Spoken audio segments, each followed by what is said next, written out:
ये वीडियो देखें फिर बात करते हैं। अल्लाह के नाम पर कुछ देती जाओ। सना तुम कौन? सना बाजी, मैं किसी सना को नहीं जानती। मैंने तुम्हें पहचान लिया, खुद को छुपाने की कोशिश ना करो।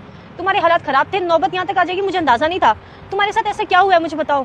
कुछ नहीं हुआ, मुझे ठीक हूँ, मुझे जाने दो। तुम ऐसे तो नहीं जाने दूंगी तुम्हें। भीख मांग रही हो और कहती हूँ कि ठीक हूँ। खाना खाया तुमने? चलो बैठो गाड़ी में। अब सोच क्या रही हो? बैठो, शाबाश। घबराने की जरूरत नहीं है, ठीक हो जाएगा सब। अच्छा अब रोना बंद करो, खुद को संभालो और मुझे सब बताओ कि हुआ क्या है। शादी के बाद कुछ अरसे तक तो हालात ठीक रहे, मगर फिर नदीम को कारोबार में बहुत नुकसान हुआ और वो फिर घर ही रहने लग गया। एक दिन अचानक, नदीम हिम्मत करो, मैं 2 मेहनत मजदूरी कर सकती हूँ, यूं घर बैठने से मसले का हल नहीं निकलेगा। अच्छा तो तुम चाहती हो अब मैं लोगों का कचरा साफ करूं?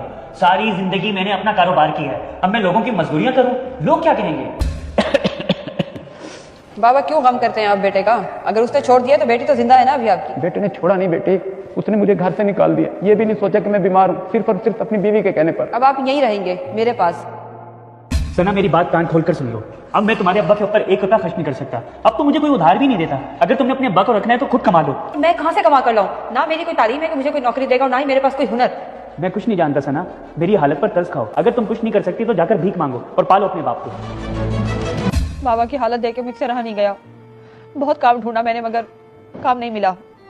आखिरकार मजबूर होकर मैंने मांगना शुरू कर दिया। अल्लाह पाक सब बेहतर करेगा, तुम फिक्र ना करो। तो फिर मैं सना को उसके घर के बाहर छोड़ के आई। अरे अगर इससे ज्यादा भी देर हो जाती तो कोई बात नहीं थी, क्योंकि तुम किसी की मदद करके आ रही हो। और मुझे सबसे ज्यादा खुशी तो इस बात की है कि तुमने अपनी दोस्त की मदद की। I really proud of you.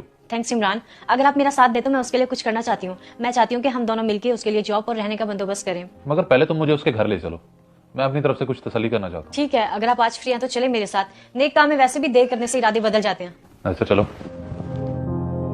अल्लाह पाक आप दोनों को सलामत रखे। आप दोनों का बहुत शुक्रिया जो आपने मुझ पर इतना एहसान किया। अंकल जी हमें खुशी तो तब होगी जब आप हमारे साथ चलेंगे। रिहाइश, खाना पीना और दवाई, सब चीजों का इंतजाम हम खुद करेंगे। आपकी दुआ से अल्लाह पाक ने बहुत नवाजा है। एक बेटी के पास तो रह रहे हैं, अब दूसरी बेटी को भी मौका दें खिदमत का। जी बिल्कुल अंकल, आपको हम अपने वालिद की तरह और सना को अपनी बहन की तरह समझेंगे। जैसे आयशा ने बताया, हम आपको किसी भी चीज की कमी नहीं आने देंगे। इमरान भाई, आयशा, मैं आप दोनों के जज्बात की कदर करती हूँ, मगर मुश्किल की इस घड़ी में मैं अपने शौहर को इस घर में अकेला छोड़कर नहीं जा सकती।